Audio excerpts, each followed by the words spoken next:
At Baker's Pharmacy, care is what's most convenient for you. Care is being here when you need us. We're open evenings and weekends. Care is helping you save more. Most insurance plans and discount cards are accepted at your local Baker's Pharmacy. Care is saving you time by managing your prescriptions online. You can request refills, check order status, and more. Care is convenience that works for everyone. Baker's, a world of care is in store.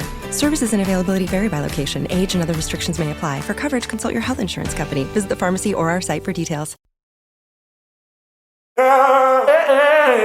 Hello, Chris here to talk about Indie Insights. Indie Insights is our bi-weekly newsletter and love note to the film industry, movies, and the creatives that make them, not to mention you, our esteemed listeners.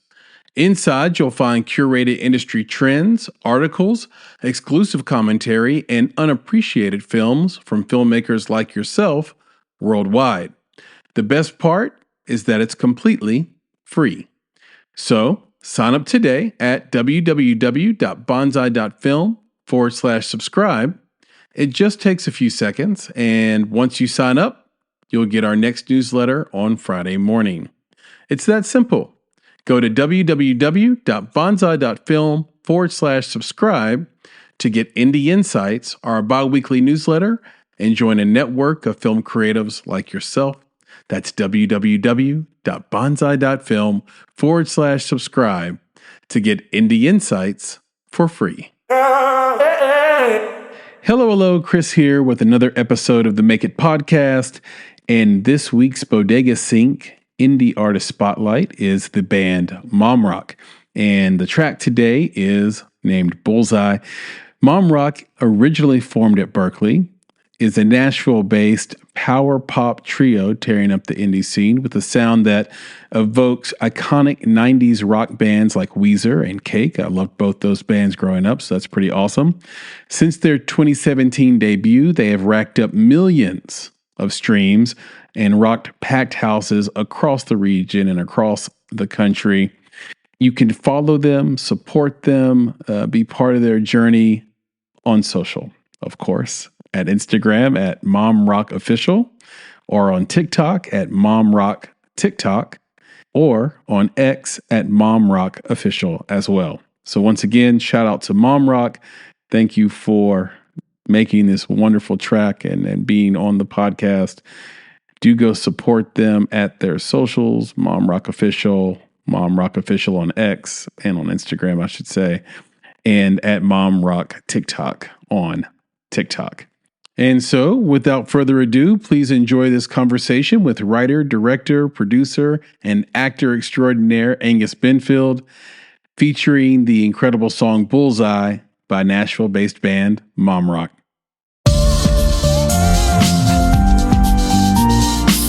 You're listening to Make It, the Indie Film Podcast.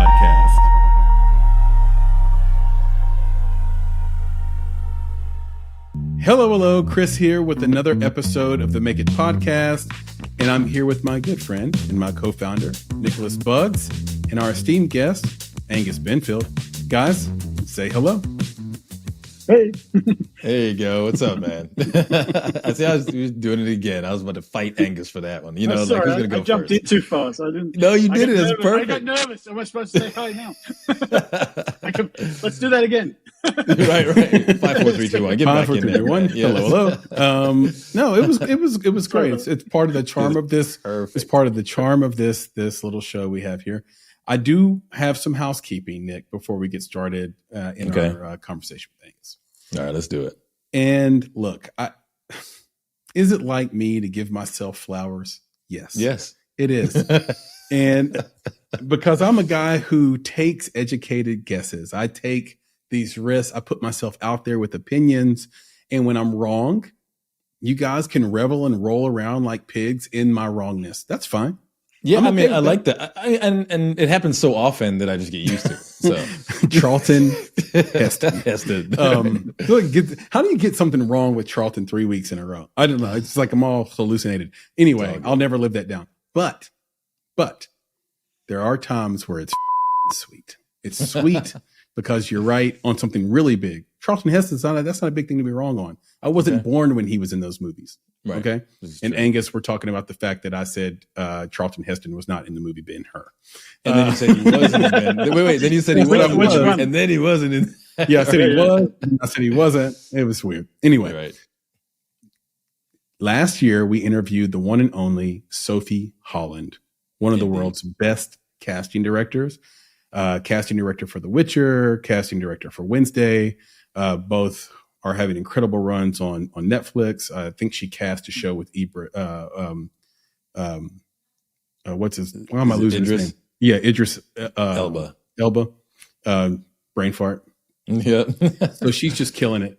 And at the end of our conversation, we talked about the fact that there wasn't a casting director award for the Academy Awards. Like, it's crazy. Like, it's a meaningful job in big motion picture.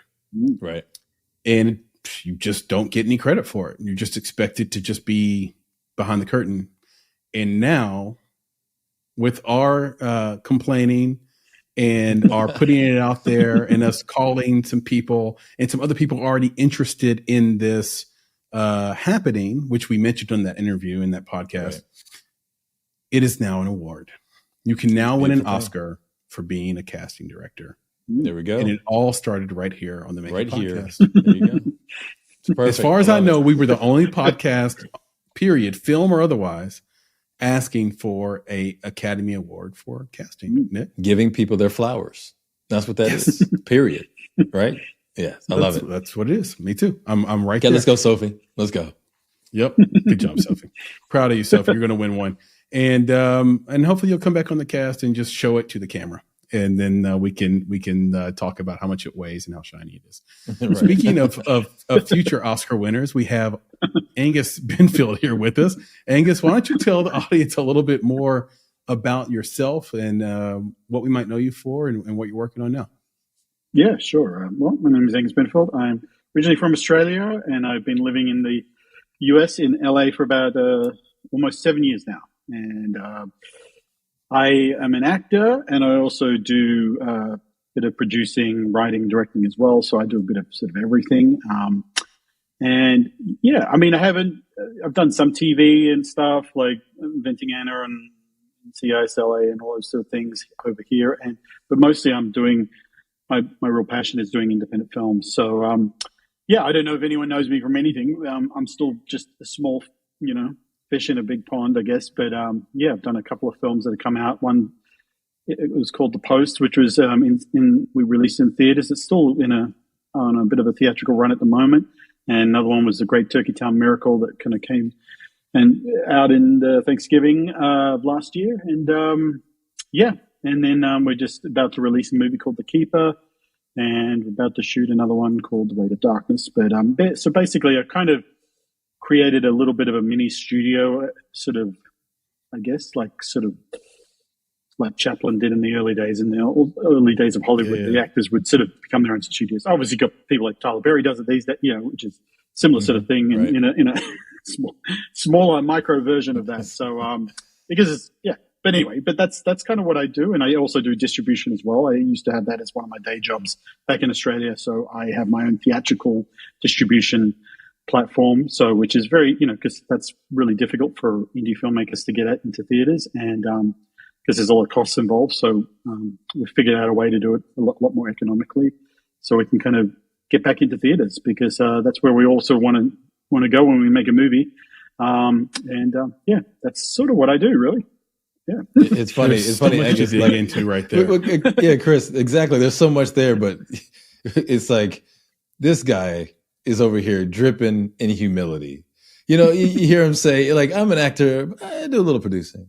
I do a little directing. I do a little bit of this, man. It's like we went through the IMDb, right? We see that you have credits as an actor and credits as a producer and credits as a director and credits as a writer. You've been in film and television, theater. Like, these are all things that you are, not that you just do a little bit of, but we appreciate it. We understand that as a creative, it's like, for you, you're kind of digging into a little bit of everything. And that's pretty awesome. Speaking of Tyler Perry, by the way, Angus, and this has the potential to be 30 minutes on its own, We'll try to make it not. But what did you think about his recent comments on Sora? Oh yeah, from this week. Did you read them? Well, yes, I did actually. Yeah, and I looked it all up. Ultimately, I can understand his help in building more sound stages and all that sort of stuff. Which, look, maybe that's a smart idea. He can just have a whole lot of volume stages and digital stages, and I think ultimately that's possibly going to be the future. I do sympathize and agree with him when he talks about not having to do a whole lot of makeup and stuff. So when they can kind of age, add weight, change, all that kind of stuff digitally. Although I'm a huge fan of practical effects, I certainly understand where he's coming from that too. So I can see where he's going. But what it also made me think about is that at the same time as we push further and further into sort of an AI synthetic reality of everything, it's actually going to have an effect on audiences that sort of want to have more real and more authentic sort of viewing experience. So when you see Christopher Nolan doing something, it's always like everything's real. He blows up real things and trucks are So what I think is sort of will probably hit a bit of a tipping point, because there's going to be so much of that, which is already happening, where spaceships and explosions and stuff, and they're all fake. So it might kind of create more of a kind of opportunity for independent and more authentic and even bigger films, like obviously what Nolan does, where people will sort of have more of a hunger for something that's real and authentic.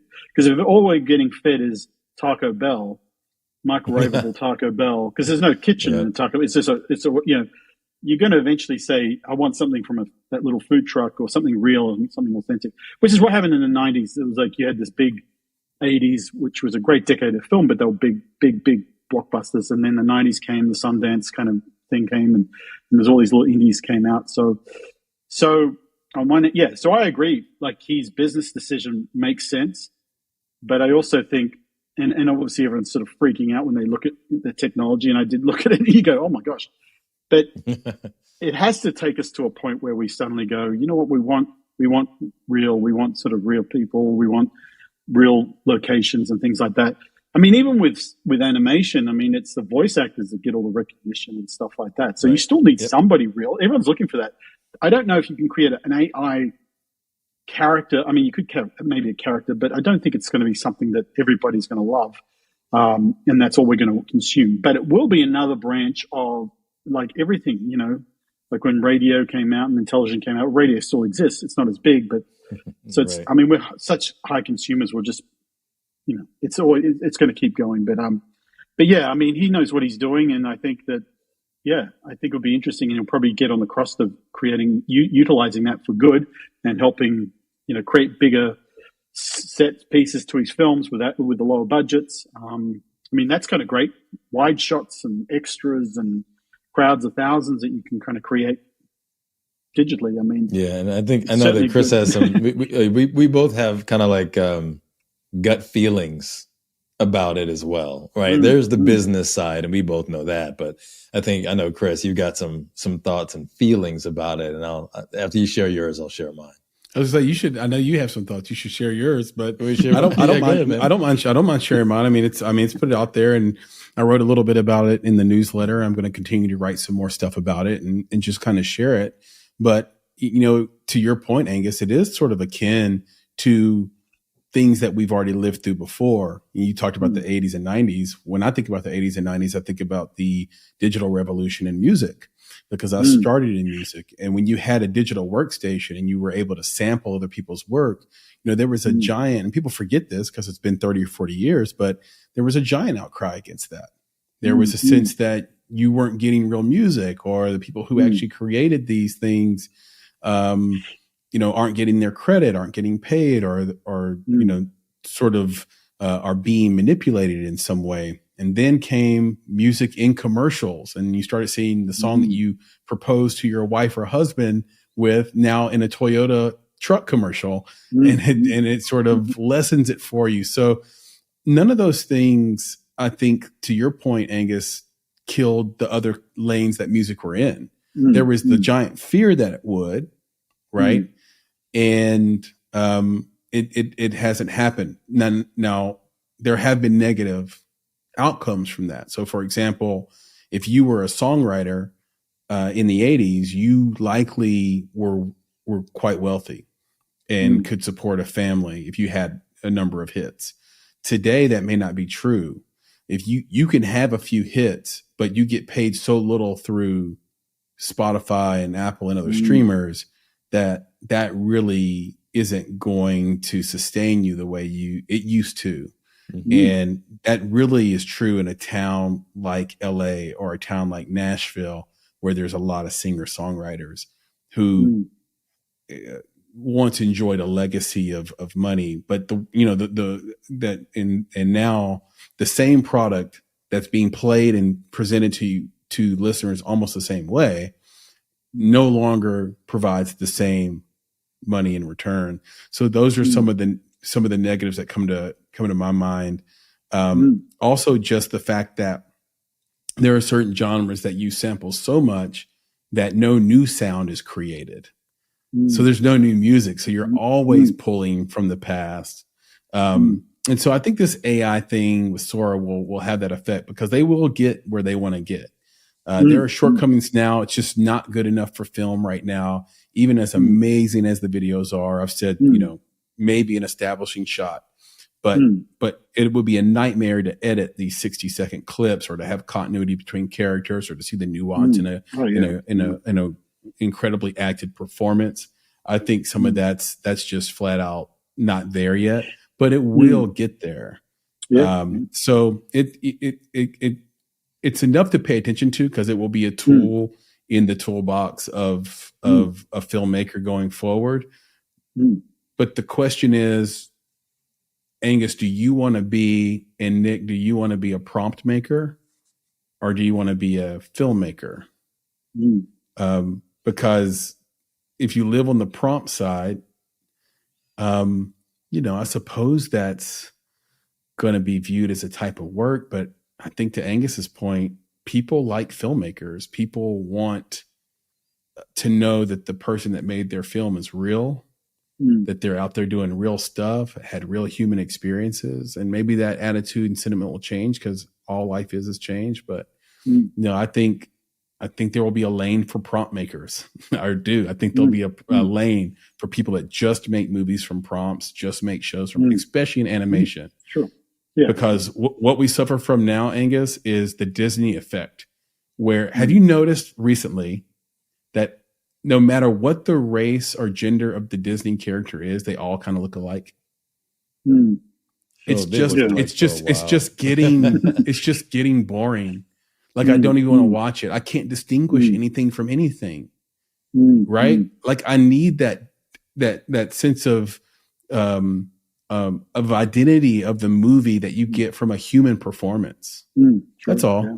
And with AI, if I prompt, give me a 14-year-old with blonde hair with a skateboard and skinny jeans and high top Jordans, that AI is going to probably present a similar image every time. If that's happening, let's say 1,000 people are prompting that around the world. Oh yeah. Because you see what I mean? There's nothing real there. Yeah. At the end of the day, it's all very soulless. So, and that's why we love listening to beautiful music or looking at great art or whatever it is, because there's soul behind it. There's someone's heart behind it, and that's what we connect to. And I think that's what we're going to be hungering. There'll be such a hunger for, where we just want that connection. At the moment, we're getting less and less of that. And so that's what you're saying. Like, you can't identify with anybody because there isn't anyone there. They're just fake. I'll jump in and give you mine, man. So there's two things I've got on this one. All right. And they're going to be relatively quick. The first one is this. My man decides to shut down operations, right? They're like $800 million thing is just done. I saw Sora. I'm not going to do it. And I feel like that just sows fear in the industry, right? He said, people are going to lose jobs. This is going to suck, right? I'm like, you're causing people to go crazy right now and think that AI is going to take over. Whereas Chris and I talked about, he's probably just making a different business decision. He's probably still going to do his facility. He just realizes now that he might actually need to build more systems to support the AI work that he's going to do, right? So instead of having this thing that he wanted in his studio, he needs to make room for that thing that supports AI. He was going to do some establishing shots, that required this type of space, right? To do these things and these types of drones and these types of cameras. Well, now some of those shots can be done another way. So I think he's just re-engineering his thinking around his business decision. But what comes out is that he's so afraid of Sora that he needs to shutter everything and everybody's going to lose their jobs. And I think it's highly irresponsible either for him to say it that way or for the journalists to write it that way. And I don't know which one, right? I haven't had a conversation with the guy yet. He needs to come on the podcast. All right. So the second thing is this. Have you guys heard about Willy Wonka's chocolate experience? I've watched the latest Willy Wonka, and I have seen that scene where you have, there's a scene in the movie that's called that, basically. Oh, was that the scene with the black strip club? Nope. Hey, by the way, what is a black strip club? What is a black strip club? Is it where the strip club is owned by a black person, or is it a strip club that only has black dancers, or is it literally a strip club that's painted black? It's a strip club called Willy Wonka's Chocolate Experience. Okay. So anyway, it's a chocolate strip. So here's what happened. In real life, here's what happened. Okay. So they had this thing called Willy Wonka's Chocolate Experience, and they were putting it out on social. I think it was on the internet, whatever. And it's like, hey, bring your kids to this experience. And they had all these awesome pictures of what the experience would look like. You could see the candy. You could see all these things. It was like awesome. Is this like when R. Kelly named his album The Chocolate Factory? Chocolate Factory. The Pied Piper of R&B. There you go. So people go to this thing. They paid, I think, $40 a pop or whatever to go to this thing. And they get there, and some of the notes that people said, it's like it looked like a meth lab. The people got there, they were calling the police. The people wanted their money back. It was some rinky-dink thing that someone had put together at Party City. The thing is that they were using AI-generated images to make it look like the experience was better and more grand and more picturesque than it actually was. So my point with that is I'm very curious of what's going to happen with Sora and other AI, because there's actually a sullying of the experience with AI happening already. People are starting to mistrust it. Like we already know about deep fakes, right? We know about the Willy Wonka chocolate experience. We know about the fact that they're using AI to basically plagiarize copywritten material, right? That's happening right now. So I think there's going to be this little, it's a little, we're on edge here. Right. We don't know which way we're going to go. There are benefits, but I think that there is a lot of, hey, I'm a little wary of what that is. And even especially in the filmmaking space, I think there is going to be a wariness with respect to people abandoning humans, right? Like Tyler Perry was talking about with people losing their jobs.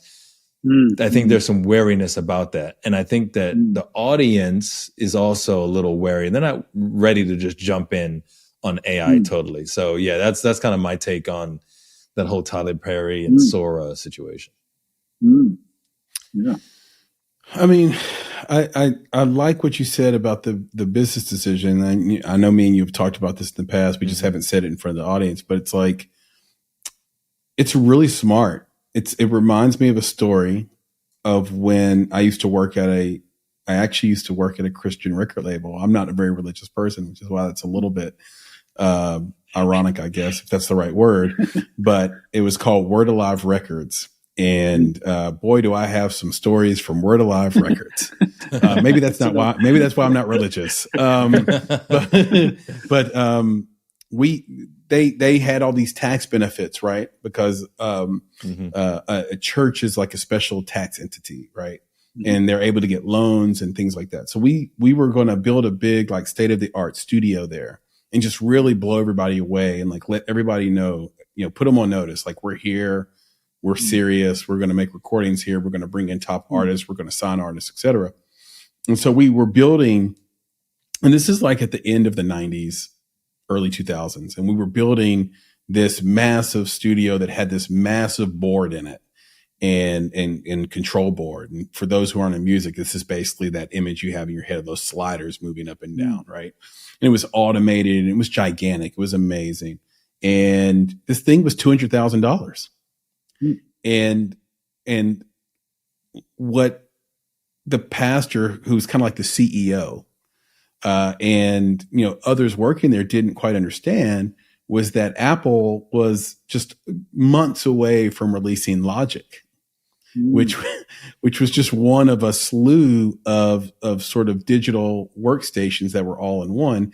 And Avid already existed, but you kind of still needed a board to play with it. But it's or you wanted one, and a lot of studios do have boards, and the boards do great. But the fact of the matter is that here you are at the end of one cycle and you don't know it, and everyone else is at the beginning of another cycle. So what you spent $200,000 on could be done for something that costs $200, which is what Logic costs for as a digital audio workstation, right?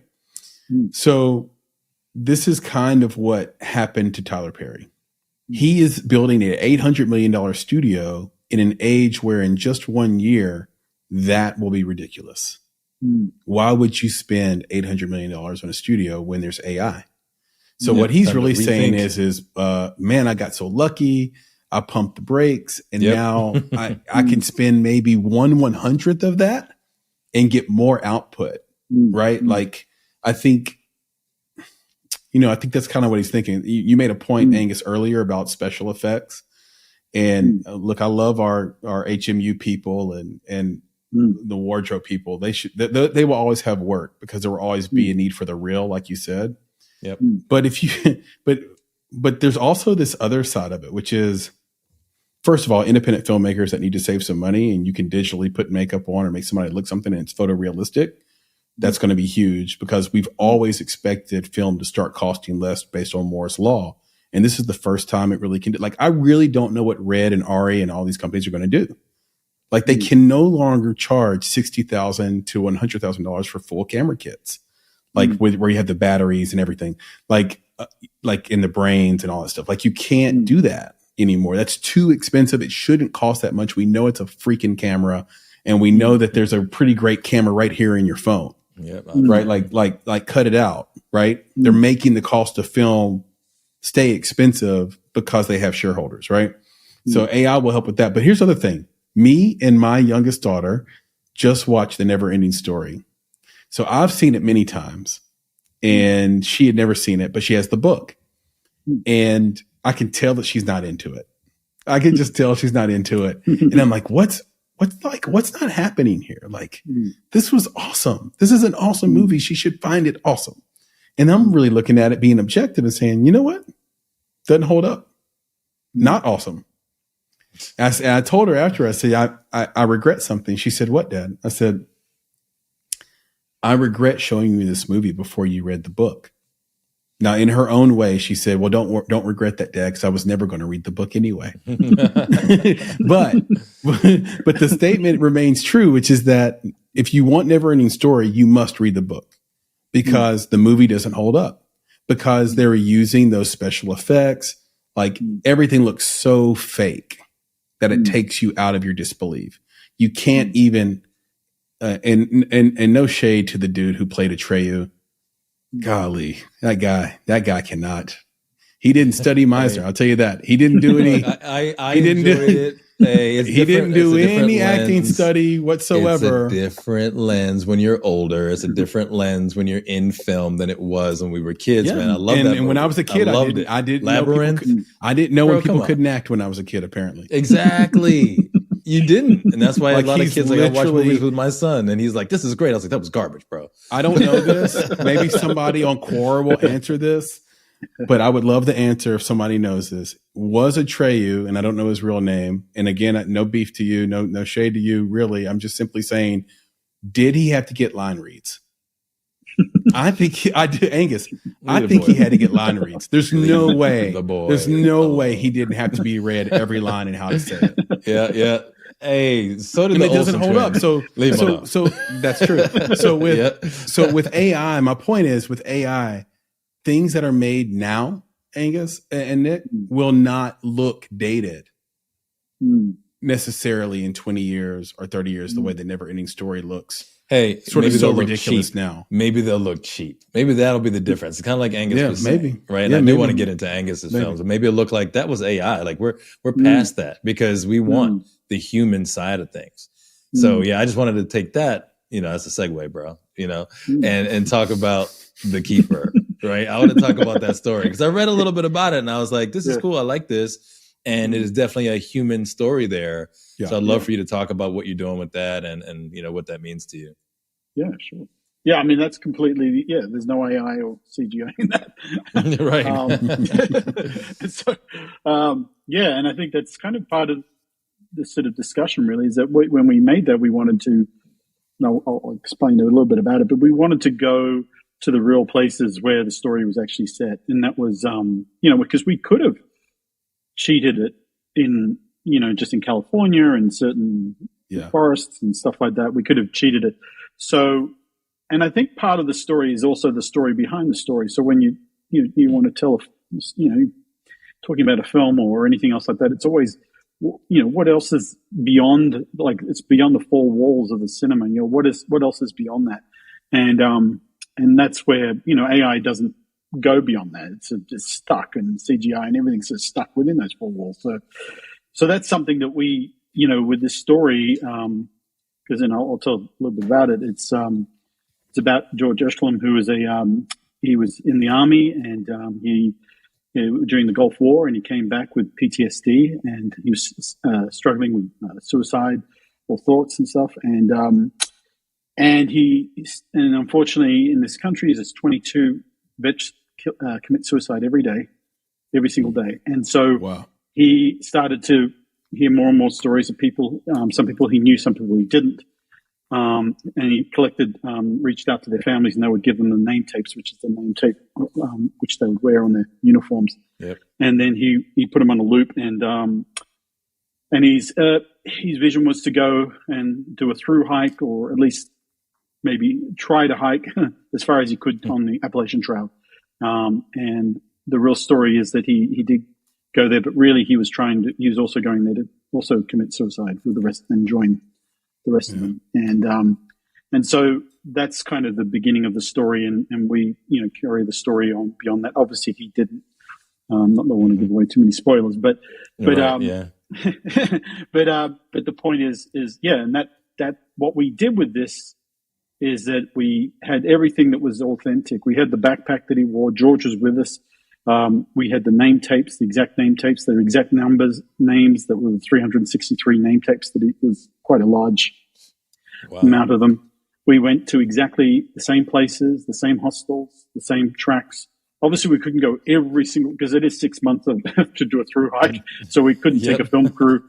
I mean, I could if I was Werner Herzog or somebody, it would be, but turn that into a documentary. But we did go. We were in Maine, and we went all the way to Georgia and Tennessee and Virginia and stuff, and went to all the key spots. And we went as far as we could, getting onto the actual trails with a film crew and stuff.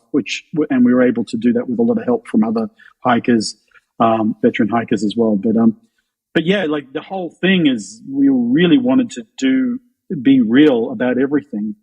And so even we had actors who, they were able to talk to the parents who lost their children, their 18-year-old to suicide, and everything was very, very, very real. It's so real that when we were filming, we would run into people all the time who were hiking, who had also had experiences where they had lost loved ones. And we ran into a young girl who was hiking, and she lost her father and her brother, who were both vets, who committed suicide 11 months apart. We met old Vietnam veterans who, still wounded from, and still, suffering from PTSD from that war. And we ran into all these different people, and it was just, you could just see the impact. We had actors who were vets who, couldn't even read the script. It was so too much for them. So everything was, was like the sort of raging against the sort of AI machine in a way. And we're trying to kind of do something that is real, that is completely real, so that not only that, when people watch it, and especially, it doesn't have to be vets, but people who are struggling with, PTSD and suicide and everything else like that, the idea is that it can take you from that place and help maybe get you to the next stage in life where you can actually reach out to somebody. And that's what we're also doing with the film, where we have places where people can reach out and ask for help and try to prevent more deaths that happen every day. So that's, and that's kind of what we really kind of want to do, things like that, like, because there is a lot of stuff flashing in our eyes every day, and there's so much oversaturation of stuff. But yet, as a human, as humans, we're not necessarily any happier. We're more anxious and more depressed, and and people are taking their lives all the time. So it's not helping us anyway. I don't think synthetic reality is going to really help us at all. So that's what that's the challenge. Yeah. That's what you're talking about. That's the thing that we're fighting. Social media and all this is in its own way a synthetic reality. Yeah. And I'm just curious, like, how did this story, this idea, this project even land on your lap? It's a very interesting one. Yeah. I was just looking for scripts, and I actually went to Inktip, which was like an independent platform for writers and stuff. And it's really good. I mean, there's a lot of, Hollywood is a very kind of can be a little bit of a snooty, classy kind of be a fortress where and only certain people are permitted in, and so there's these other areas outside which are more of the indie world, and Inktip was really good because there's so many great scripts and a lot of writers and a lot of older writers too, because I think Hollywood has a if you're over 20 and you're right, they don't want to, they have the cutoff limits like Logan's Run, they want to get, so there's lots of great scripts that no one's making. And I literally found this script, and they've been trying to get it off the ground for years. It was written by Todd, and who's a active duty. He's still working in the Navy and stuff. And he wrote it, and I'm looking at this script going, what? No one's made this, and they couldn't get anyone to make it. And I was like, this is crazy. And then I look at what Hollywood's making. I go, they're not really making these stories anyway. So exactly right. It's perfect. So that's basically what happened. I found it that way, and we started talking, and then and then George and Todd came out, and Kenny, who was one of the co-directors, he's also a Marine, and we all got together and went for a little bit of a hike and got to know each other, and then we made a little video on that, and then we thought, okay, and then we just kept moving, and then it was a lot of logistic development of trying to figure out how we're going to shoot this on the trail, because you've got a gigantic sort of roadmap to kind of work on, and so we started that, and that took several, almost a year to kind of get all that sorted, and and that's kind of it, just kind of one of those things where we just the worlds kind of collided, and we ended up making it. And like everything, it was always hard to get the financing, and which I was always shocked. I thought people would want to support this, but it's a real struggle. We really struggled to get people's support and stuff. And then and about 2 weeks before filming, I had an investor came along, Dan Hegel. He came along and saved our bacon and got us some money, and we were able to go there and shoot it. And but it was. Can you talk a little bit more about that? Yeah. Can you talk about that journey? Because that's one of those things that some people can be cagey about. We understand that, and we respect the fact that there's certain things that folks can't talk about for whatever reasons. But it's one of those things that we know that the industry, at least our audience, really needs help with. So could you talk about that? Like you said, Rick, how did you raise the funds for this? Sure. Who did you talk to? I mean, there's a lot here, right? I mean, you talk about mental health, you talk about veterans, PTSD, there's a lot of people who support these causes. There's people who want to be in film. So I'm just curious, like, how did you go about it? Yeah. I mean, obviously that it is a question I get asked all the time, is, how finding money and raising money and all that sort of stuff. And it just like one of the things I find the easiest thing to do is make something very cheaply, because the hardest thing is to raise, I mean, the biggest tragedy is you have someone who's saying, I want to make my first film, and it's $10 million, and they've never made a film before. And I'm like, well, don't do that. One, you're not going to get the money. And two, if you do, because I have seen people get that money for their first film, it's not going to be any good, because this is your first film. And there's no prodigies in filmmaking. Everyone starts off with a clunky mess. Everybody, Scorsese, everybody, you name it. No one's started off perfect. And then even if you're, so that's the first lesson, is try to shrink down the budget. It's like Alice in Wonderland. You got to drink to get through that door. You got to shrink down. And look, at least you'll get something done. And I know some people are perfectionists and this, that, well, you've got to stop trying to be perfectionists, and you've got to just get out and get the work done. And, when we talk about Tyler Perry, I mean, he used to go out and do, theater in churches and stuff like that. And that's how he started. And, that's right. Just hustling and just doing it, you just got to get the work going, because if you're doing something, that's the thing. If he was just sitting at home and I've got this script and that was it, then nothing would have happened. But if you went out there and sometimes it could be doing a play, it could be putting on something, and you just keep that rhythm going, you keep moving forward. That's a huge, huge number one lesson.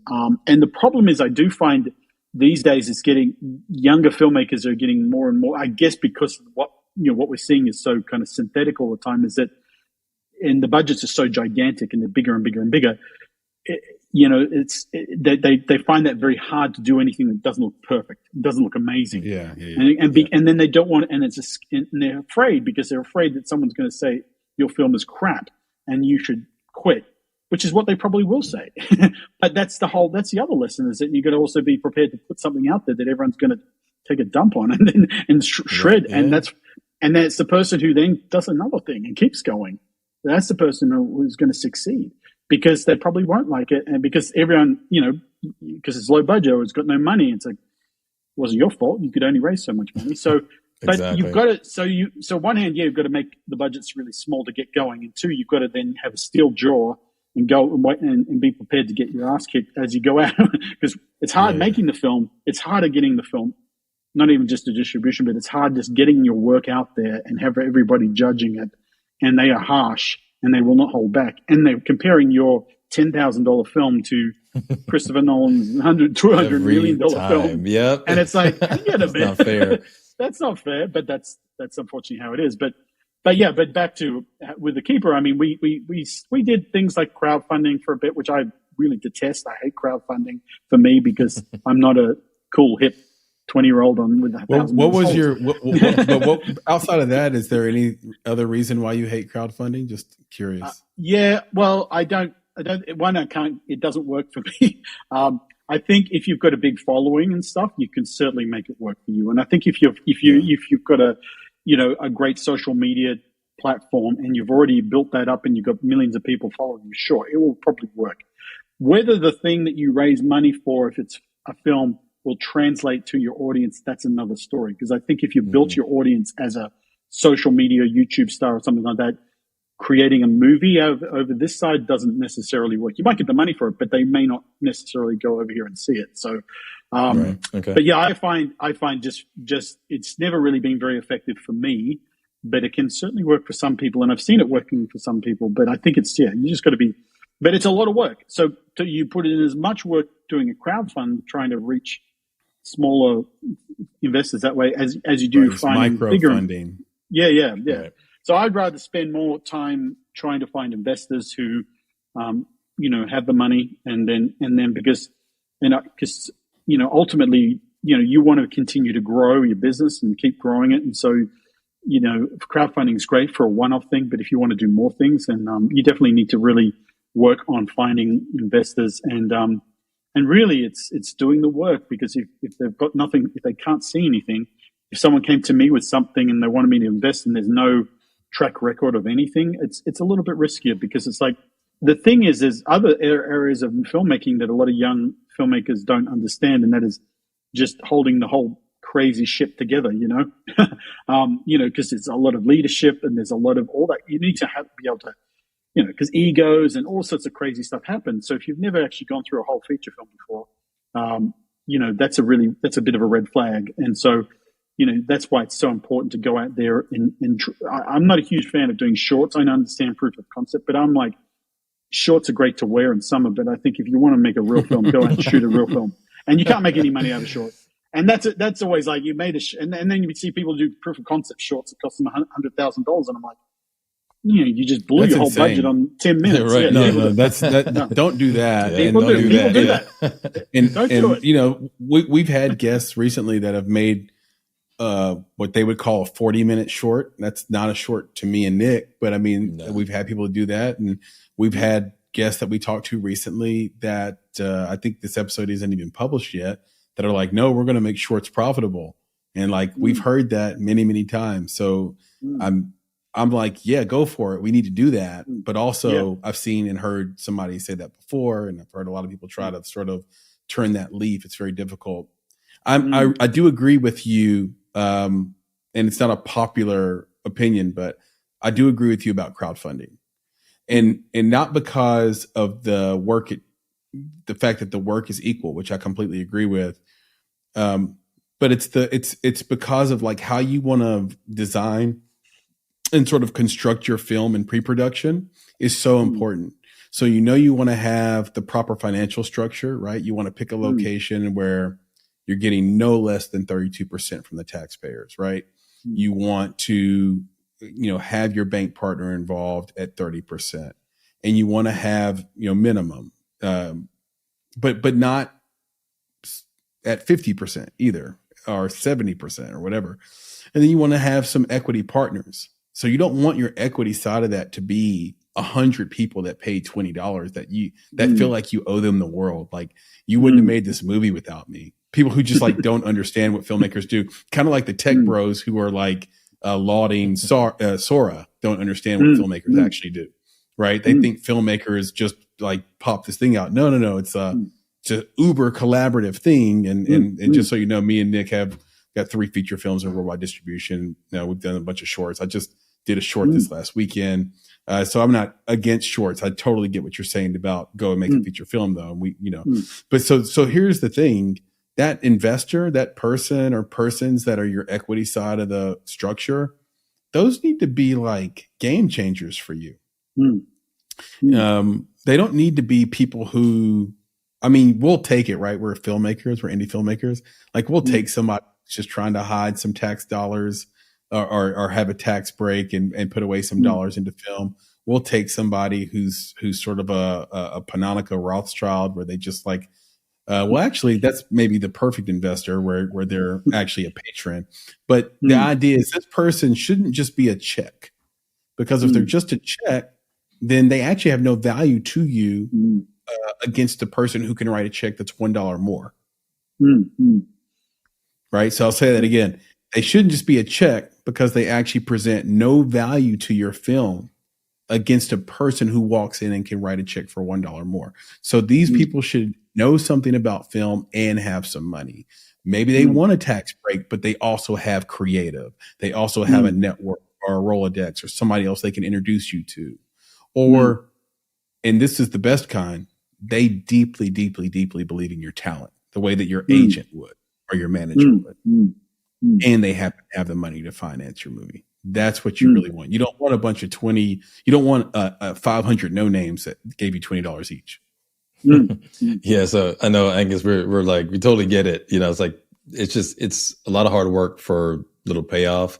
So for you, like when you were going out looking for your investors, you've been in the game for a while. So is it generally like you're talking to people that you've spoken to before, or are you looking for net new people who might be interested in the concept around this film? What was your approach? Yeah, every time it's different, but yeah, you sort of sometimes reach out to existing investors, and then other times you find new investors, and also it's just in some projects it's just a matter of if we talk to a writer and the writer's got a project and it's like, well, do you want to help us raise funds, and the writer might have people around them in their sort of circle of influence, it's like they know people that can kind of help out. And yeah, because really at the end of the day, you're right, like people wanting to invest in you, that's what you're really selling. Exactly. Because you're the studio, you're the reason why. And they're not, I always advise any investor into film is that, it's a risky thing. It's a high risk thing. I never promise anything more than just, it could, we mitigate the risk by everything we can do. But at the end of the day, you're really investing in the person and their passion and their drive but there's no real magic bullet in securing financing, except for the fact that it does get easier when you have something already in place that you've already done. And with this one particular, we did raise we raised a very small amount through a crowdfunding thing, which was kind of a bit of a waste of time, but we did it. And then the rest we got from another investor. But in other cases, we've risen, it's a bit of a mixture of different investors. And we just sort of say to the writer, like, come on board and be a producer with us. And then they reach out and they find investors. And it's amazing how many people, because so many people, because that writer has been working on that script a lot of times for 10, 20 years. And they've got so many people around them who are championing them on. And suddenly there's this opportunity to turn it into a film. And they've never, ever once asked, anyone for investment or funding or anything. And I always say, just reach out and say, look, you help me make my dream. And so many people want to do that. And they're like, yes, we want to help you make your dream. So that seems to work pretty well too. I mean, again, we're talking about smaller films and smaller budgets and stuff. And then as you get bigger, then it's another story. But at that sort of small range of, up a few $100,000 max kind of budgets, you can kind of get away with that. And it becomes a little bit more bite-sized for investors because it's like, okay, we can all get behind that. And then, and when you take the next leap, it becomes a different story. But yeah. It's a good point about the writer, right? Like he's got relationship compound interest that ends up paying for the movie because so many people believe in it. So it's just, again, goes back to what I was saying before. And it just goes to show, like, as a creative, you need one or two people in your life that deeply, deeply, deeply believe in your talent. And I've had so many friends over the years, whether it be in music or in film, especially in music, where the people closest to their life were either just very honest with them about the fact that they didn't believe in their talent, or sort of wrongly sort of turned off the faucet of belief too early while that artist was sort of polishing their talent and polishing what they do well. And it sucks when it happens. Sometimes it's for the best. Oftentimes you could have let that artist sort of develop a little bit more. And it's so important to have your people in your corner while you're developing that. That being said, I think it's time. It's that for time. Things We Should Know. Brought to you tonight by producer Joe. So this is Things We Should Know, brought to you by producer Papa Bear, hosted by producer Joe. By producer Joe. Papa Bear, get better soon. We miss you. We'll see you back here on the next cast. But I think you're in good hands with after the treatment. After the treatment. That's it. And then I think you're in good hands with producer Joe. So Joe, drop some things we should know on the team here. Me, Nick, and Angus. Yeah, man, let's do it. All right. So, correct me if I'm wrong, but I do believe that you spent 9 years in New Zealand, correct? Yes, 9, maybe 9. It could have been longer. Yes, it was kind of. I mean, it could be wrong. This is just the. Yeah. We were in Christchurch, and then we went through the earthquakes, and so all those years of the earthquakes were kind of a bit of a blur.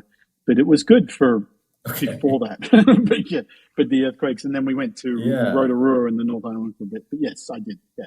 New Zealand's great. Yeah, very cool. It's like Canada. It's like awesome. Canada. I'm doing a trip to right. Like everybody Canada? says, Canada's great. Everybody says that, right? The people there are great. It's awesome. Yeah, it's perfect. That's what I've heard. Yeah, that's what New Zealand. Because I've got a professor who lived in New Zealand, and he's kind of said the same thing. Like everybody's cool, everybody's great. Yeah.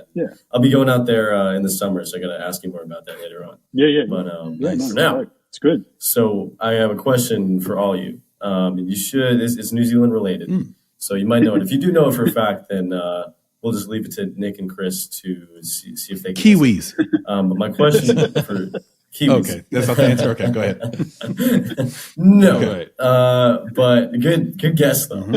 I'd have been impressed if that was. But anyways, all right. So here's the question: which of these actors was born in New Zealand?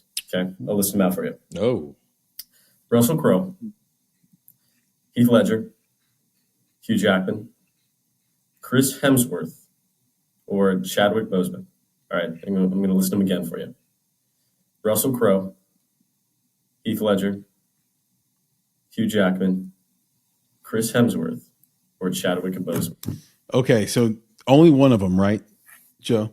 Yeah. Only one of them. Okay, Yes. so people are going to immediately think Russell Crowe. By the way, shout out to producer buddy of ours, Keith Roger, who is business partner with Russell Crowe in Australia. So you'd think Russell Crowe, but he's Australia, if I'm not mistaken. Same with Heath Ledger. I think the secret pick here is Chadwick Boseman. I know, right? I'm going secret pick, tricky pick, Chadwick Boseman. Angus, what do you got? Okay. No, it was Russell Crowe. He was born in Wellington, New Zealand. Okay. Nick, are you going with Angus there, or are you going secret pick of Chadwick Boseman? And did Joe just do bad research? Well, no, I want to go with Chadwick Boseman. I want to do that. Like that's a fun answer. Like you should know that. If he was born there, you should know that. Yes. But at the same time, it could be one of those where, no, bro, it's Russell Crowe. Like you should know that. Yeah. The certainty in Angus's voice, especially after my Australia diatribe. Yeah. He's like, it's chef's kiss. Yeah. You have to kind of go with Russell Crowe, right? Yeah. Heath Ledger. Okay. Heath Ledger. Okay. I got to give another option, man. I can't just, you know what I'm saying? Like Heath Ledger. That's my final answer. Done. Heath Ledger, right. Chadwick Boseman, and Russell Crowe. Yeah, and look, I miss both of them. I miss Heath. Yes. And I miss Chadwick Boseman. I miss both. I like the fact that Joe's name rhymes with everything on accident. Every time I say a sentence and I say Joe at the end, it just seems to go. I just did it. Oh, you did go and Joe. There you go. Okay, so it's just accidental. I'm not really this smooth. It works. Okay, right. Joe, right. what's the answer? I like it. Yeah. Okay, so Angus was correct. Yeah. It is Russell Crowe. He's very, very confident for the right reason. Yes. I had a feeling you would know that one for sure, especially spending 9 years. I went to school with New Zealand. Hugh Jackman as well, by the way. Oh, nice. Oh, did you? Yeah. Was he jacked in high school? Very, very cool. No. I don't know. He wasn't jacked when he was a couple years above me, for. Yeah, but when he was auditioning, for Wolverine, he wasn't jacked. Like no. He wasn't. Not at all. No. See, so Nick is famously swollen, as you guys can probably tell on your screens. But he wasn't always that way. When I met Nick, he was a very, very thin guy. He was waif thin. He was built like Chun-Li. Don't look at the thighs, though, bro. Don't mess around. No. What's the Indian dude? What's the Indian dude with the long legs on Dawson? Yeah, you're built like Dawson. That's jacked up. But now you're like Balrog or like M. Bison. You're like M. Bison now. My man just said that I look like freaking Dawson, man. I'm like heated. So mad at you right now. That was a long time ago, dude. It's flash. You bring me flashbacks. Now, that was a long time ago. Joe, I gotta tell you, man. You're a whole new guy now. Yeah, Chris is right. I'm gonna tell you this story real quick, very brief, because I like my stories, bite size, right?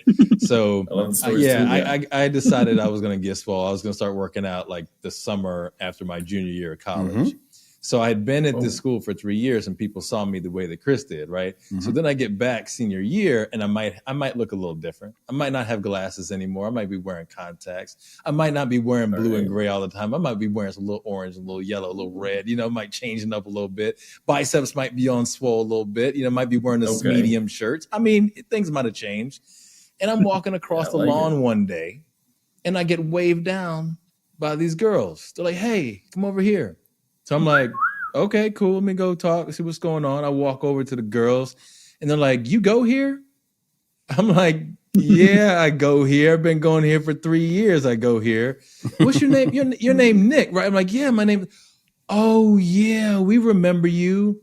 "Oh, yeah, we used to see you walking across the lawn and be worried about you." I was like, "Worried about me? Why were you worried about me?" "We were afraid that if a gust of wind came by, it would just blow you away." I was like,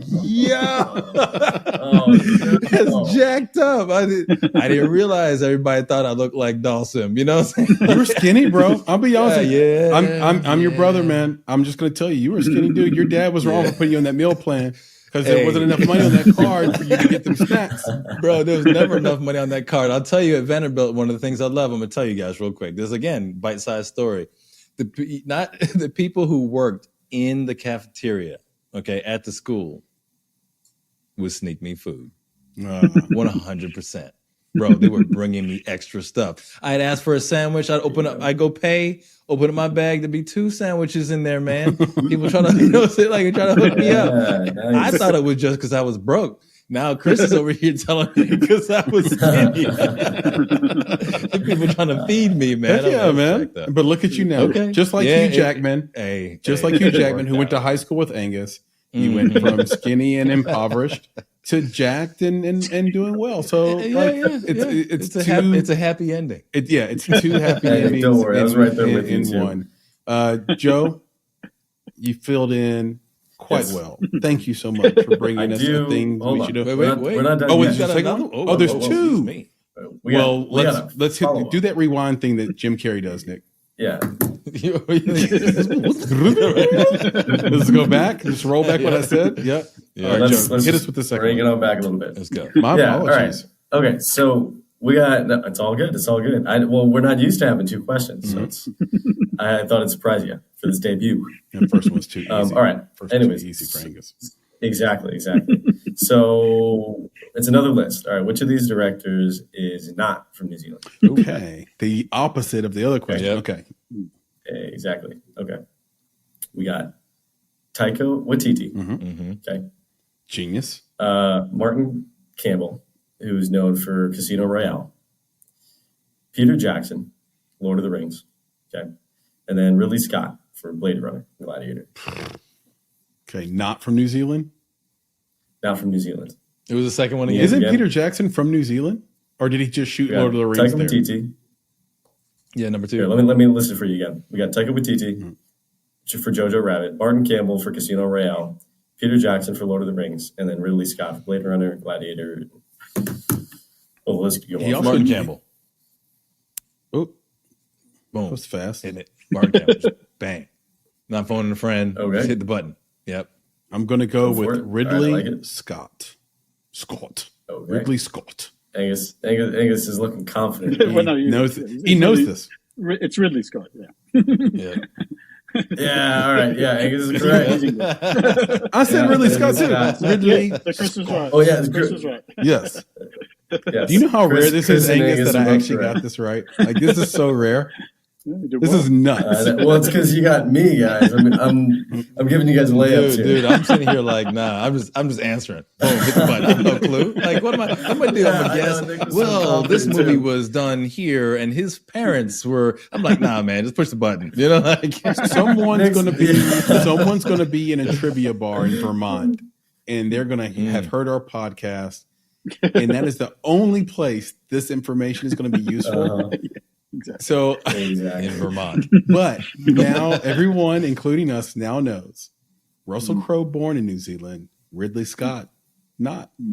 Right. Ridley Scott. Exactly. Not. And I'll leave you with this one thing, this last thing. I have one piece of trivia for Joseph.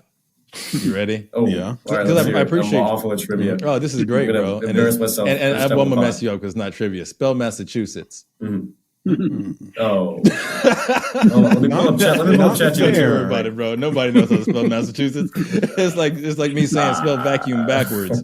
You're just not gonna do it. I need one of those neural links. You're man. right. Don't even worry Connect about to it, bro. Don't even the worry about it. think about the dictionary, then it shoots the letters into your. You're right. Exactly. To your Yeah, head. seriously, It reminds me of seriously. that. ChatGPT is just always listening. There it is. It'll What's get in it. there? That Patrice O'Neill joke. You always got one, man, in your back pocket. It's so Patrice good. is a Patrice, boy. the comic, man, maybe greatest of all time. Go watch Elephant in the Room.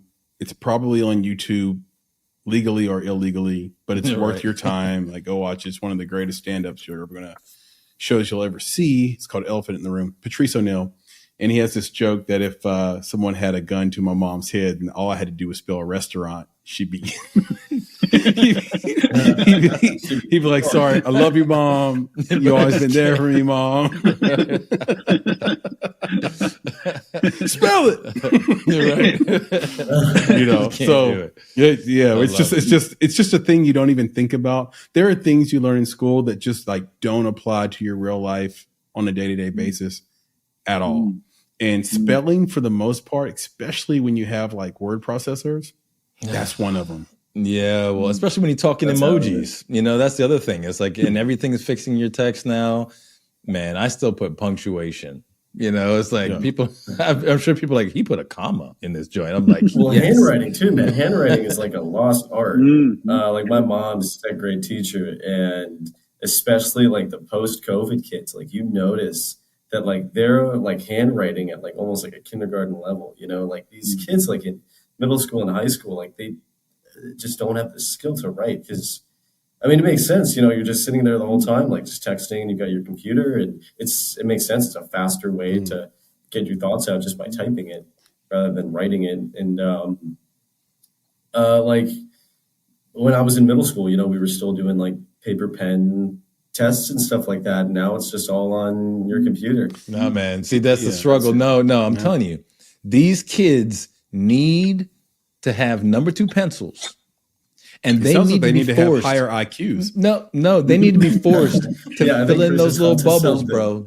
They need to be able to have, that's it, right? That's the struggle. You gotta fill in 50 little bubbles. Fill in these bubbles. You gotta erase it. Remember, and if you erase, you gotta erase the whole thing. Because who erases like that, Nick? Why are you erasing with your full because you gotta get it done. What are you really doing? No, you gotta get this way, bro. This way. He's used to that motion. This way, bro. This way. It's a family program. My God. This way, bro. You're not watching me. So anyway, like I said, I stopped watching you. You're right. He can help himself. You got to get that eraser done, right? So because if you send it through the machine, it doesn't know what your answer is. I'm telling you, kids need to know that stuff. If you want to piss off a middle schooler, Nick, buy him a calligraphy pen for Christmas. Who won't even know what it is. He won't even. He'll open it. What is this? Why did you get me why did you get me a feather? A pack of number 2 pencils and that little individual pencil sharpener. We gotta go like this. But Angus, do you remember when we were growing up and your parents might have gotten you, not for Christmas, but for any reason, like a really nice calligraphy set? Like that was considered a very nice gift. Yep. That would be such a confusing gift today.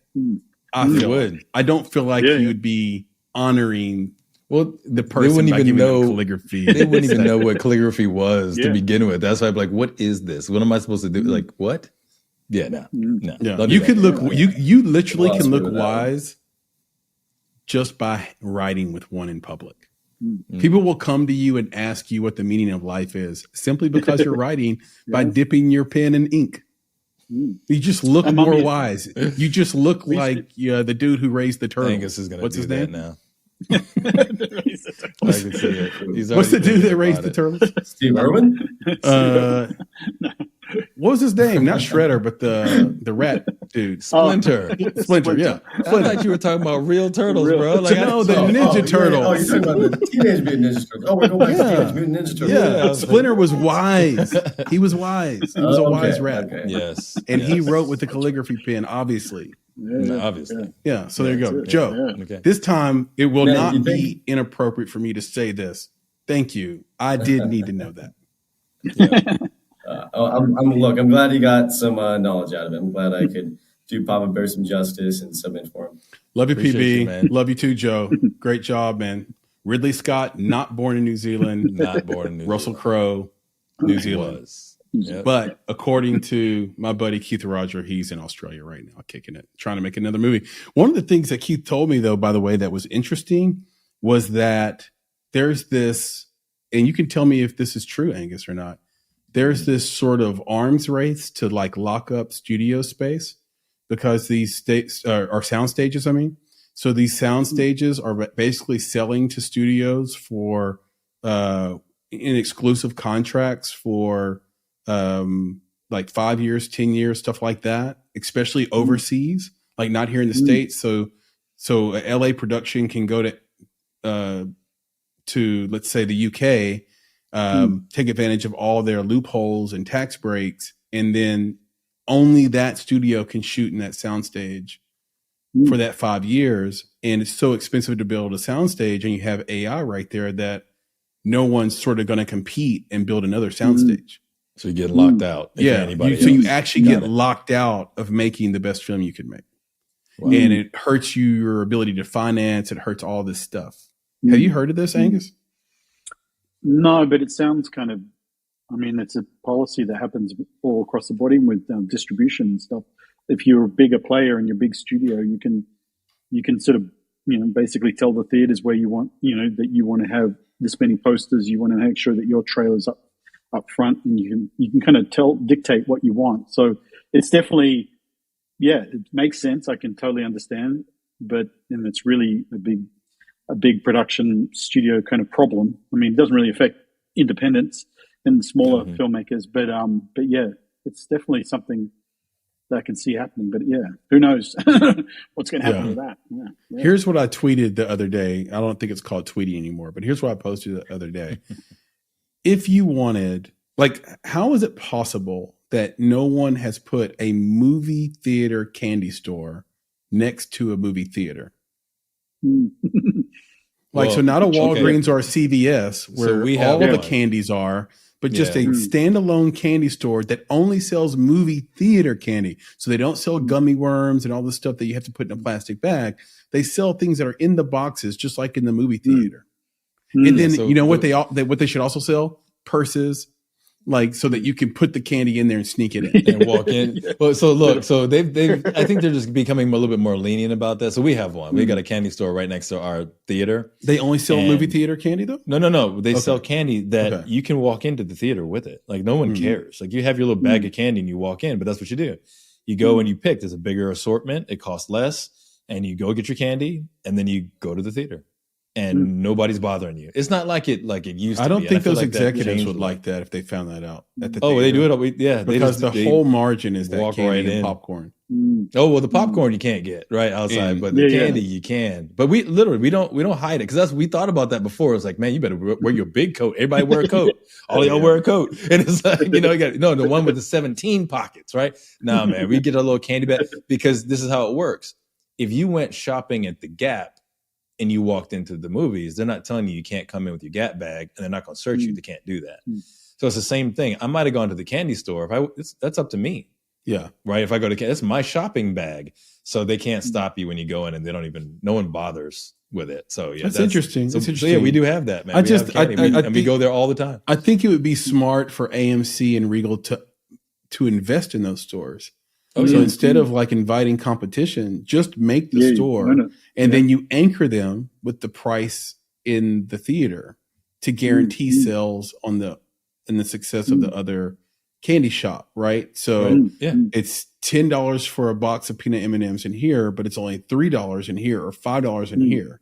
So they push you to the $5 buy when $5 is also expensive. But because you've been anchored to the $10, then $5 is cheap and you take that deal. It's marketing 101. That's how anchoring works. But whatever. All right, just an idea. So I'm supposed to ask you this, Angus, at the very beginning of this conversation. But before we wrap up, I just have to know, what does it mean for you to make it? What does it mean to me to make it? I don't know. It's a good question. What does it mean to me to make it? I guess to me, it's to be able to just do what you love with the people that you love, and to be able to survive doing that. That's kind of it, really, survive. That's big, man. That's a big one right there. That's basically what you mean is being able to make a living doing that, right? That's the idea. Take care of the bottom rung of the Maslow's hierarchy of needs. I have this belief that there is a certain degree of nepotism that's necessary to make a good film. Do you tend to, and I think Nick mostly feels the same way. I don't, obviously don't want to speak for him, but do you feel like for you make your best films when you do it with people you've made the films with before or written with before or produced with before? Yeah. We try to work with the same sort of people on each film, and it's very rare that we everything now is pretty much same people from the last film, and we're sort of spread out around the US, so we might shoot in Texas or Redding, California, or LA or Atlanta. So there's different pockets of these people and these groups that we all work together with, and so every time you build that team and you go back again and work with them, it's great. And you find out the kinks. You all have shorthand. Everyone knows what to do. It's a big thing finding a great team. I mean, it's like anything, it's like any business or sports or whatever. It's like that's one of the biggest. It's a thing that no one realizes when they're starting out. And I sort of brought this up a little bit before, is that the importance of being able to manage people and manage people's emotions, and and there's a lot of things you've got to be aware of, and certain love languages, in a way, if you understand, like what is it? It's important to acknowledge crew members, and I mean, a lot of these crews work on big Hollywood films where they're basically treated like they don't even exist. Even there, no one talks to them. I mean, you hear horrible stories, and it's like the craft service guy. One of the guys I worked with, and he was working on one of those TV series, and no one talked to him ever. And then so they're used to that kind of environment. So I don't think it's that's something. Having a great team, and also making sure that you take care of everyone. Old school guest Molly Nierenhausen, who, I forget the company she works for, Nick, but Angus, she says the same thing. Like, number one thing to do, feed your crew well. And I've always taken that lesson. Like, every set I'm on, the lunchtime crafty is insane, and as insane as I can make it, and through the roof. And you will literally have crew members come up to you and say, "This is the best crafty I've had, and I've worked on like high budget movies." I had a crew person come up to me and say, "Anything you're producing, I will work on." All because the crafty was great. All the food. And the crafty person, like, I play long-term games with those people. It's like I try to make it the same people, like the same caterer. Like, and I always introduce them to the whole crew. I let them announce the food, so they get to take credit for the food they catered, versus me saying, "Everybody come eat, and this is what we have." A lot of times the producer, Angus, will sort of take the credit for the crafty and like announce the food. I let the crafty person do it. So now everybody in the crew knows that person's name, and they introduce their food in a way that I never could do because I'm not as close to it, because I didn't make it. So just a couple of things on crafty there. Nick, I know you've been chomping at the bit. You got something for Angus here? Yeah. This is one of our, we call it our community questions. And I actually I have two questions, but I want you to pick one, right? Just for time's sake, right? Just I want to pick one, because these were both, I thought they're great questions. All right. So the first one is, what does every non-actor get wrong about acting? All right. That's one. So you're talking about Atreyu from The Neverending Story. There, you're right. Okay. and I think this might be, but I think this might be more about like people who aren't in the business, right? Yes. And what do they think acting is like and maybe it's not, right? All right. So the second one is, how do you keep your energy up and avoid creative fatigue? Wow. So pick one of them. I'd like both of them, but you know what I'm saying? For time's sake, they're great, right? But like, just pick one of those, and which one you want to tackle. If you want to tackle both of them, go for it. But just pick one of those. Do it quickly. Don't waffle. No, we got time. We'll give it to you, but we'll give you the space. They're both really great questions. Yeah. What the energy? Yeah. Okay. I'll start with I'll do the energy. Yeah. Like, do you mean like sort of to keep your inspiration going, and when that's a really good question. I think the thing is, when you envision being an actor, and on set and all this sort of stuff, is that in your fantasy, in your dream, in your, when you're at acting school and stuff, you believe it's going to be this magical world. It's like when you see a city from afar in Vegas, for instance, it's all, heading into it, it's all lights and glamour. And then you get there and some drunk guy vomiting.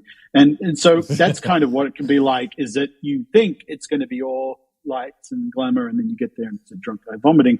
And that's so there's a lot of things, especially if you, like me, and you wear a producer's hat as well, that pretty much everything is trying to take every ounce of joy out of your experience all the time. Oh, wow. Okay. And it's always, okay, that's pretty dramatic, but hey, I'm an actor. But it's always trying to do that. And so every single little, so that's a really hard thing. So you get kind of constantly the wind out of your sails, and you find out there's another huge bill. It's and this cost and this and budget and this, and someone's complaining and someone wants to quit. There's a problem with this and that, there's all these sort of things. so it's a little hard, like for me, when I'm an actor and a producer, that really does take its toll. And so you do lose your inspiration, and you do lose, you kind of forget that you're making a movie because you're just working, and you can pull it, it's just all the work. So that's a big thing, because you forget that you lose that kind of magic stuff. And then maybe you look back later on, you go, oh, that's right. There were some good moments on that film. I just don't remember them as much. But when I first started out, when I did my very first film, when I did Lex and Rory, it was my first gig. I got a lead in a feature film. It was a huge miracle, casting. I got this amazing job.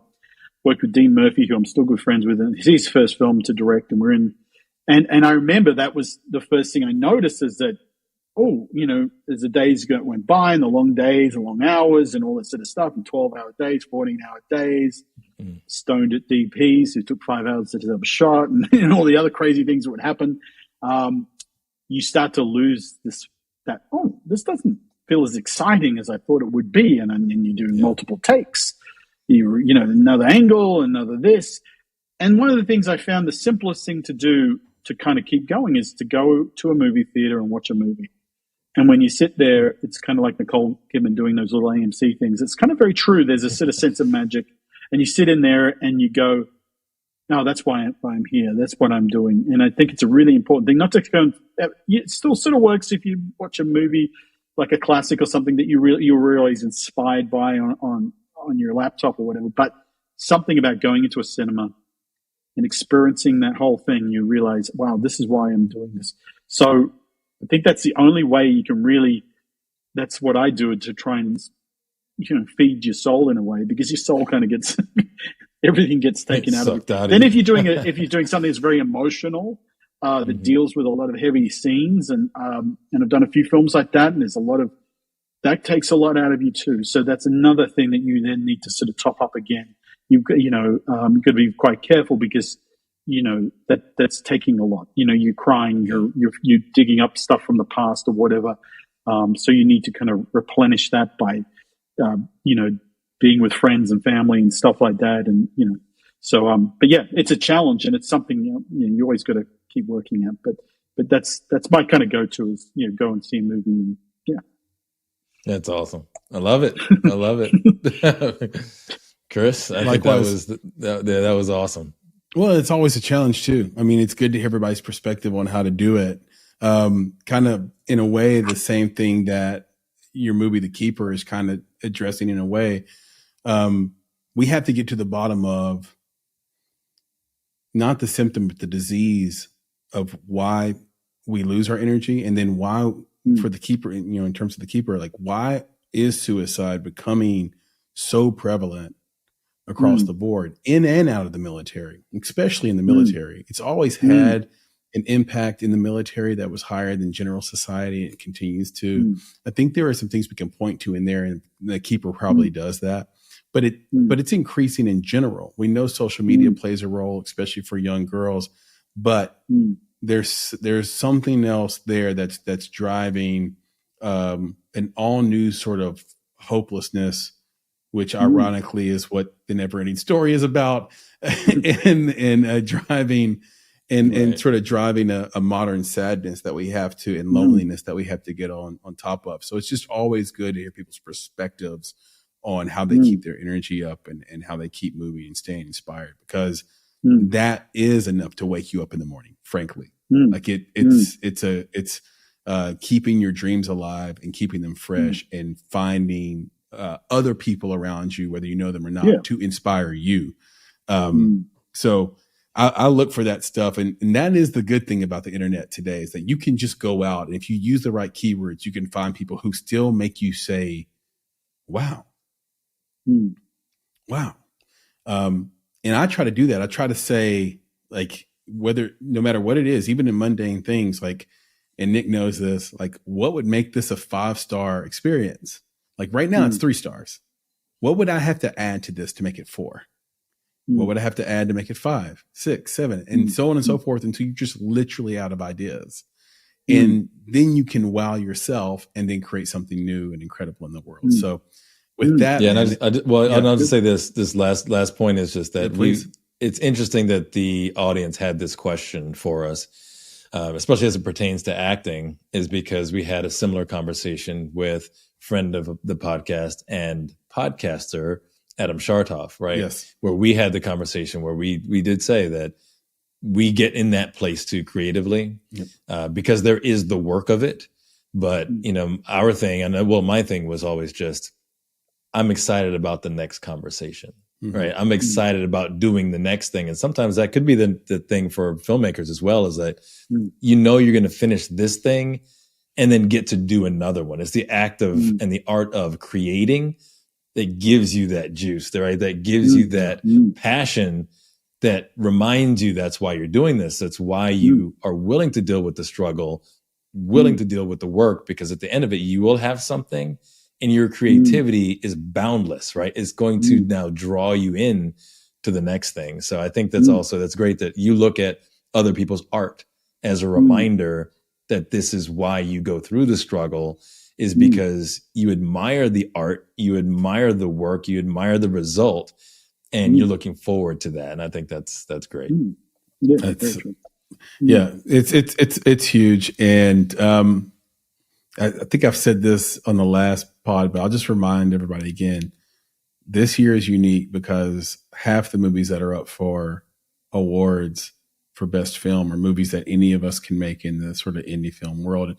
Not in the sense that all of us have that level of creativity and talent, but the fact that the budgets were lower, like you look at American Fiction and The Holdovers, those are movies that are doable, that had incredible writing and incredible performances by incredible actors and actresses. So like that didn't have any Michael Bay explosions. There wasn't multi-million-dollar CGI. There wasn't $100 million P&A like Barbie had. Right. So these are movies. These were what I've been calling just movies. These are just movies, but they were awesome. And they changed our lives. So go out there, make, create, and then be inspired by this year in particular, the award winners and how many there are that were just going out and telling a great story.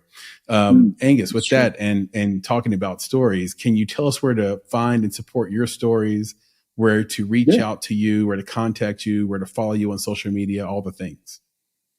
Yeah, I mean, I've got an Instagram thing, which is just my name, Angus Benfield Official. And then I've got a Facebook thing similar to that. And then you can and if anyone uses that. And then we've got the Llama Entertainment website. You can check out what we're doing there. That's just www.llamaentertainment.com, and then there's a subscription thing there that you can kind of sign up, and then we kind of keep people posted about what we're doing. And we're obviously eventually going to do a little bit more sort of film schooly kind of stuff as well, so I can because I get a lot of people asking questions and about how to do it stuff. So I'm going to start doing a bit more of that, just sharing a bit more of the journey and how it all works as well. So, but yeah, we awesome. Keep everyone posted on that, and castings and things like that. So yeah, that when I have time. At the moment, I haven't had any time, but once I do have more time, that's what I'd like to sort of open up to people, because I know that everyone's got questions about how do we do this and what do we do, and obviously coming on a show like yours is really great to be able to sort of share that information with everyone, but that's how you can kind of find me, and reach and out. Will you spell that website for the people? Yeah, it's just Llama, like LAMA. And entertainment. We've asked you to spell a lot on this podcast. I'm sorry. It's just LA. It's actually LAMA. Yeah, entertainment. Yeah. All right, perfect. LAMA Entertainment, llamaentertainment.com. You know what to do, people. Go support our man Angus and let him know what you think. Reach out to him, follow him on social media, and definitely check out his films, upcoming film, The Keeper and The Weight of Darkness around the corner. Angus, for us, we're definitely rooting for you. We're going to stay in touch and always sort of be in your corner, front row with popcorn to see what you do next. For those out there listening, we have something really new that we're super excited about. We have a partnership with Bodega, which is a incredible sync company. And if you're listening to this podcast, you will hear independent artists. So we just want to support independent musicians, we know that, and artists, because we know that no film is full and correct and feels right without a great score, without great music, without great sound. Actually, a film, for the most part, unless it is the aforementioned Charlie Chaplin, is straight trash without good sound, music, and score. So we're going to support these artists. If for those who are watching it, why don't you get it? Well, we're working out like the copyright issues on YouTube, and we just don't want to be taken down. So when we figure that out, we'll check out the podcast. We'll bring it out. We'll bring it to YouTube as well. Too. But you can check out and listen to the podcast, support these artists as well. If you want to contact us, we're really easy to find. We are the Make It Podcast anywhere you go on social media. So just search for the Make It Podcast. We will come up. Our handles on Instagram are _ Make It Podcast on X and I think IG only. But if you go the Make It Podcast on Facebook, we will come right up that way as well. On YouTube, if you go the Make It Podcast, I think we come right up as well. Yep. If you want to see everything we're about, you can go to our website at www.bonsai.film. That's bonsai with an S, not a Z. So BONSAI.FILM.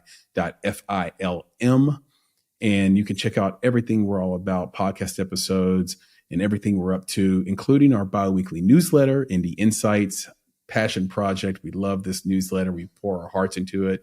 Not just me and Nick, but our entire team. It's free. Go subscribe. It costs you what? It costs you your email.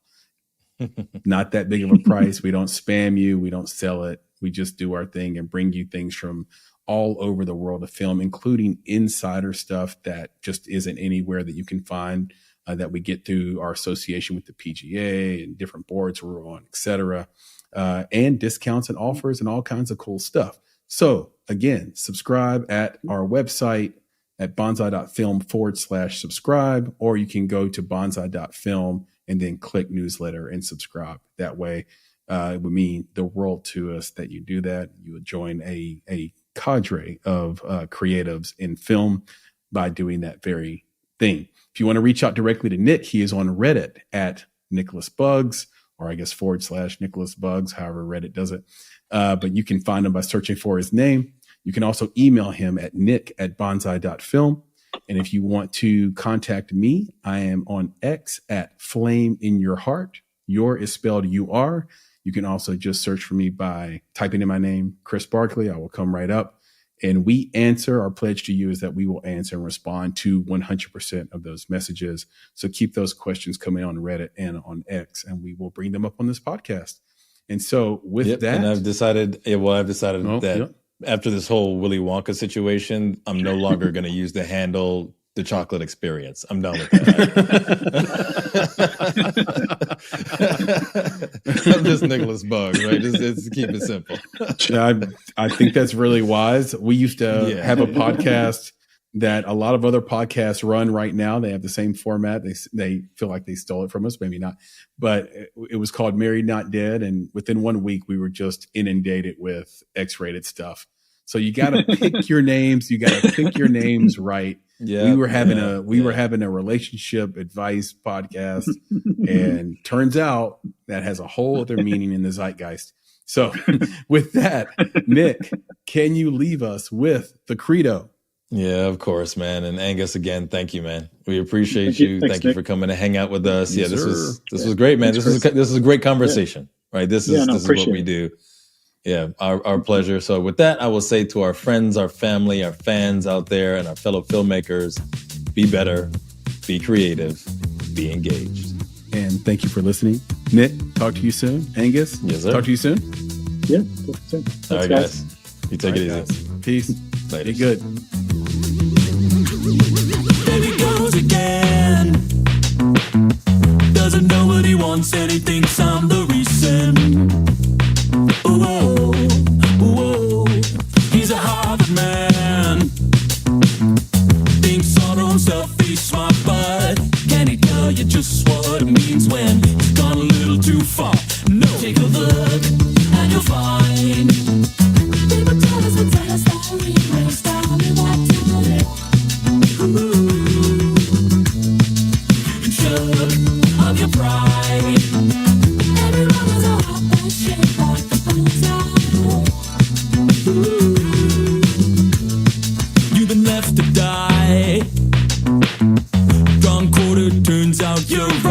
wrong side.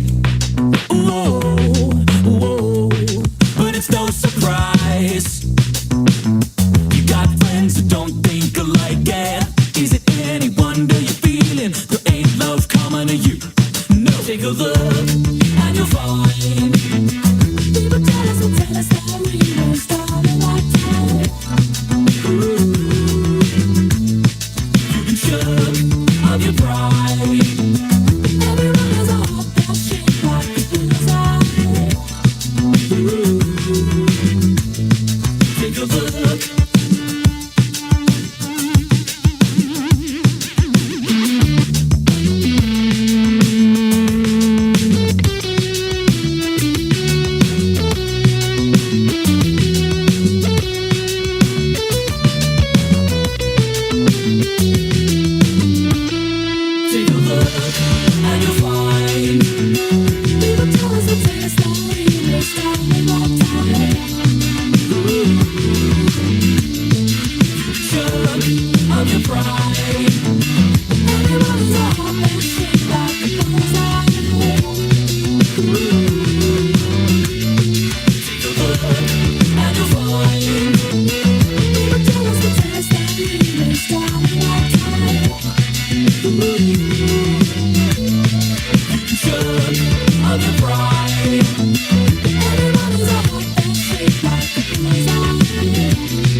At Baker's Pharmacy, care is what's most convenient for you. Care is being here when you need us. We're open evenings and weekends. Care is helping you save more. Most insurance plans and discount cards are accepted at your local Baker's Pharmacy. Care is saving you time by managing your prescriptions online. You can request refills, check order status, and more. Care is convenience that works for everyone. Baker's, a world of care is in store.